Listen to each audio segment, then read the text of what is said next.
Salut les amis, c'est Lyon pour un nouveau tuto concernant cette fois-ci la guerre des clans. Alors la guerre des clans, qu'est-ce que c'est?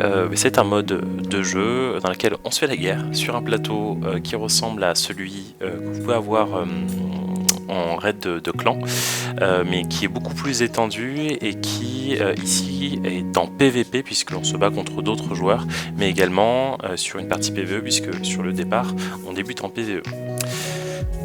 Alors c'est un mode de jeu qui revient quasiment toutes les 2 semaines, voilà, si je dis pas de bêtises au niveau du temps, et qui dure pendant 3 jours, qui est beaucoup plus long que les autres modes. Voilà, au début vous inscrivez votre clan, ensuite vous avez cette période de préparation, vous pouvez voir quels sont les clans qui vous font face directement, donc qui sont vos voisins sur la carte, on va y venir un petit peu plus tard, et également quelle est votre division, dans quel appariement vous êtes. Cette division qui est faite en fonction tout simplement de vos résultats de la guerre précédente. C'est important, si vous sautez, si vous ne faites pas et vous n'êtes pas inscrit sur une guerre de clan, vous êtes directement rétrogradé sur la roue suivante. Voilà, on parle ici de roue et non pas de division, mais bon, ça parle plus à tout le monde. Donc ça commence sur la roue 1, ensuite la roue 2 et enfin la dernière roue, la roue 3, voilà, qui est la plus importante. Les récompenses que vous allez gagner dans la guerre des clans va dépendre évidemment dans la roue dans laquelle vous êtes, puisque plus vous êtes sur une roue élevée, plus vous allez gagner de récompenses. Elle va être déterminée aussi par les paliers, c'est-à-dire que vous avez dans une même roue 3 répartitions du tableau. Ceux qui sont sur la première répartition vont passer sur la roue supérieure, tandis que la roue 2 sera maintenue dans la division, et ceux qui seront dans la troisième partie, le troisième palier, eux vont se retrouver sur dégradés, du coup sur une division inférieure.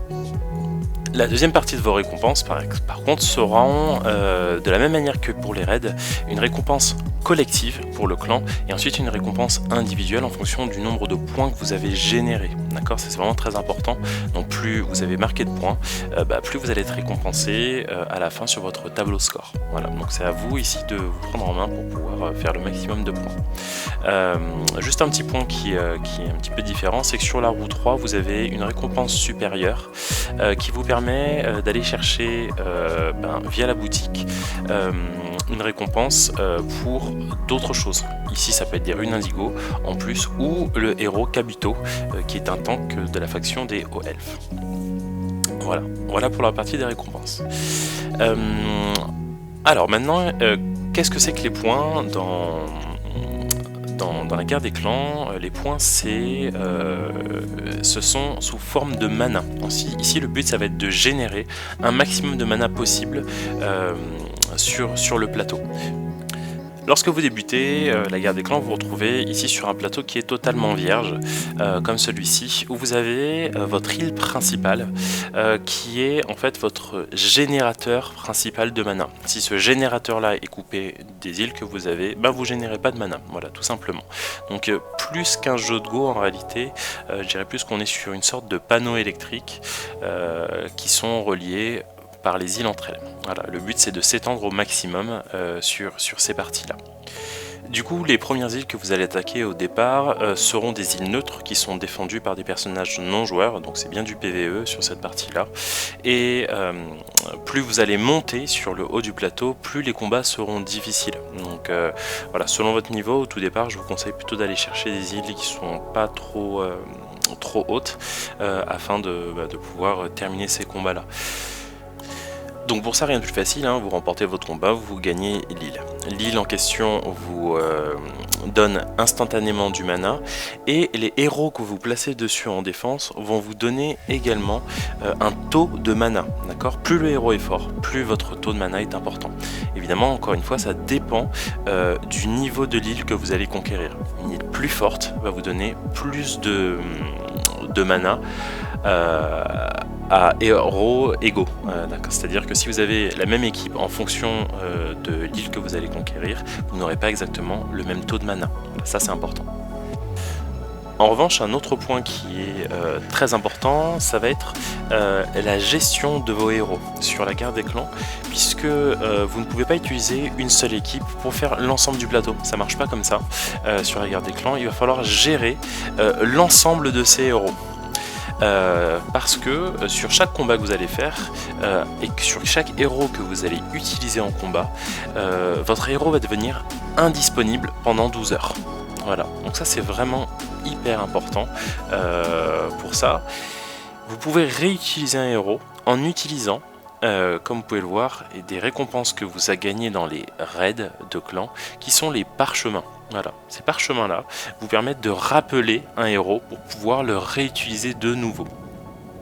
Donc il faut les utiliser avec parcimonie puisque ça va très très vite. Au début c'est pas grand chose au niveau des parchemins, mais plus vous voulez réutiliser un héros, plus le nombre de parchemins que ça vous demande est important. Donc vraiment faites attention à ça, c'est vraiment peut-être le point le plus important à gérer.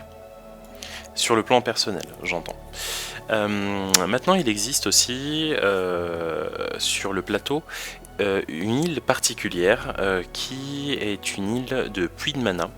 Cette île de puits de mana en fait vous fait générer quand vous la possédez, quand vous possédez l'île centrale, beaucoup plus de mana sur ce type d'île là. Et ce qui permet ici dans la zone que vous pouvez voir ici d'avoir aussi sur les îles adjacentes d'avoir beaucoup plus de points de mana qui soient générés.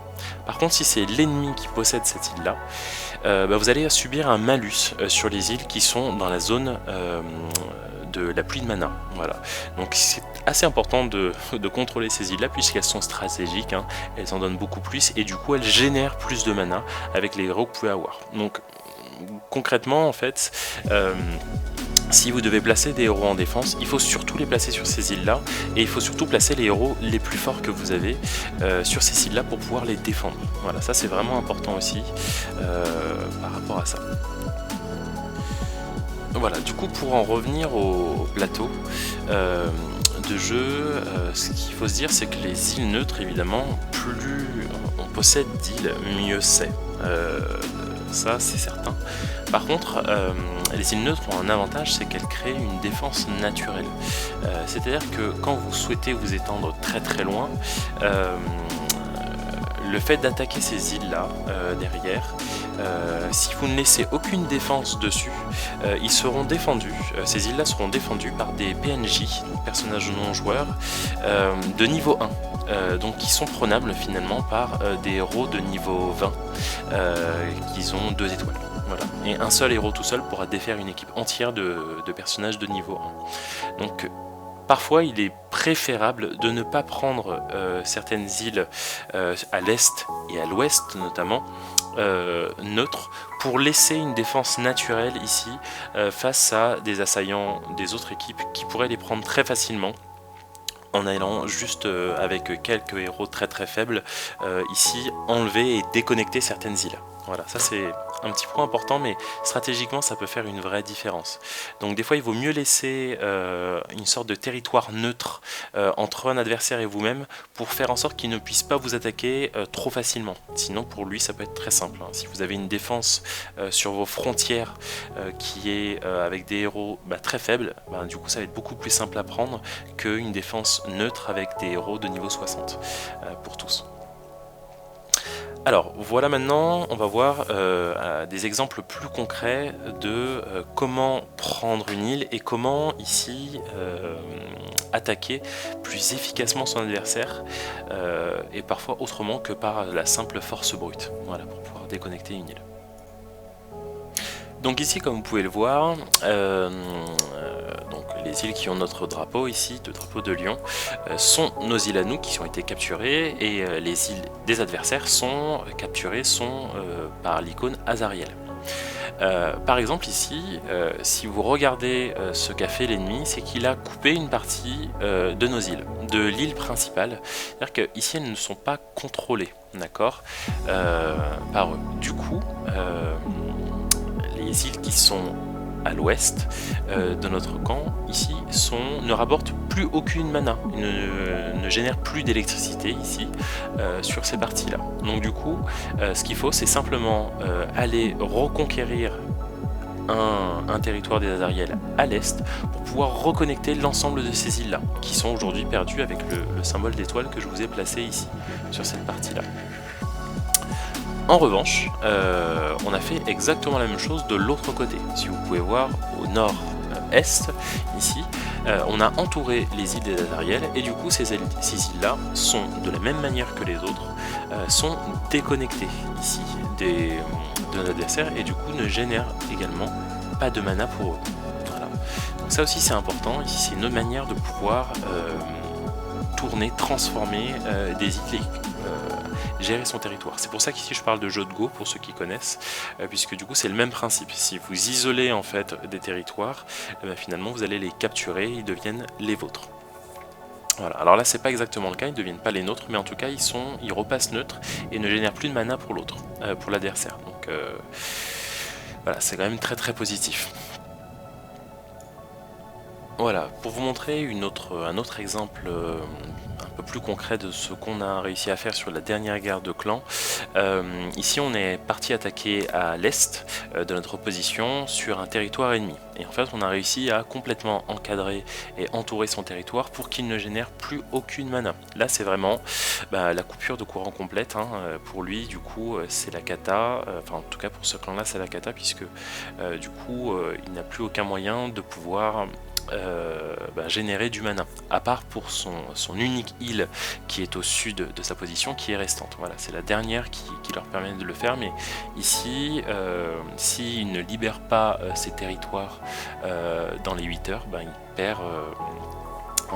perd en fait la totalité de ses îles. Donc du coup, ce serait la cata absolue, voilà, pour ce clan-là, qui serait condamné très probablement à être rétrogradé sur une autre division. Voilà, on a terminé pour les explications concernant le jeu de plateau.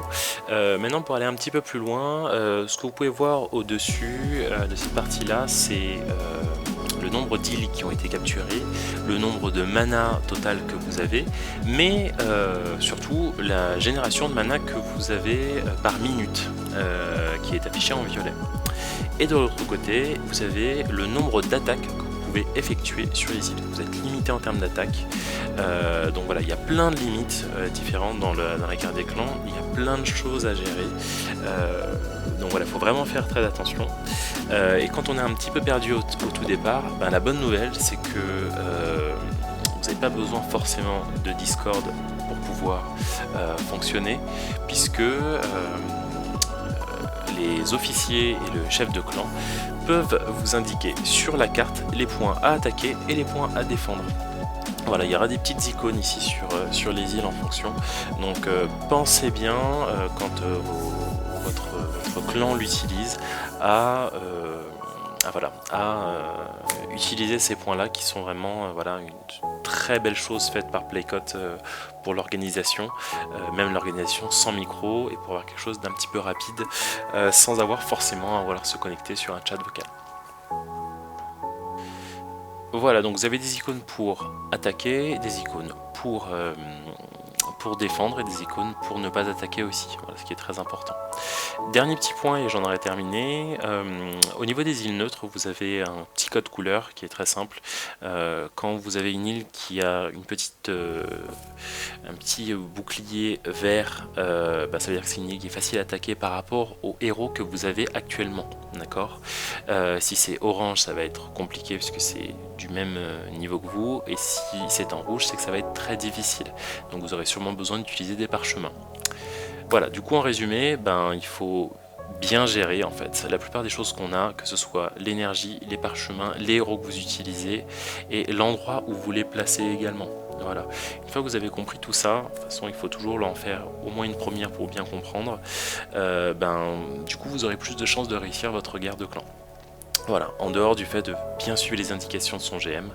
Voilà. Et dernière chose, vous pouvez et vous avez toutes les 12 heures une recharge d'énergie qui arrive pour pouvoir faire 4 attaques supplémentaires que vous retrouvez dans la partie de quête comme pour la recharge d'énergie classique. Voilà, j'espère que cette vidéo vous a plu et je vous dis à très bientôt pour une prochaine vidéo. N'hésitez pas si vous avez des questions à les poser en commentaire dans la vidéo et à mettre un petit pouce bleu aussi, ça permet à la vidéo d'avoir un petit peu plus de vues, de remonter et qu'il la rend un petit peu plus visible. Voilà, c'était Lyon du Clan Wavesong, à très bientôt, ciao ciao.